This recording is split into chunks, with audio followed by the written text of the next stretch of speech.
Mütərəqqi təhsil sisteminin əsas məqsədlərindən biri müstəqil şəkildə düşünən insan fərd yetişdirməkdir. Yəni çox şey bilən yox, məhz ilk növbədə düşünməyi bacaran bir insan. Biz müəllimlər həqiqətən bunu istəyiriksə, yəqin ki, bu barədə ilk növbədə elə tələbələrin özləri danışmalıdır. Onlar daha fəal şəkildə süni zəka ilə dialoqdadırlar. Onları düşündürmək biz müəllimlərin ilkin bir missiyası olmalıdır bu kontekstdə. Məsəl üçün, niyə də Azərbaycan universitetlərində oxuyan tələbələr silsilə görüşlər, müzakirələr əsasında yazılmış, hazırlanmış bir süni zəka haqqında manifest ortaya qoymasınlar? Buna onların tam haqqı çatır. Onların da rəyini eşitmək təbii ki, ümumi bu süni zəka diskursu üçün çox maraqlı və faydalı ola bilərdi.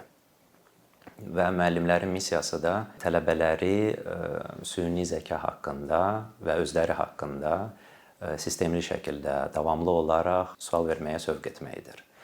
Məsələn, mən süni zəkadan daha yaradıcı bir şey ortaya qoya bilərəmmi? Mən buna qadirəmmi?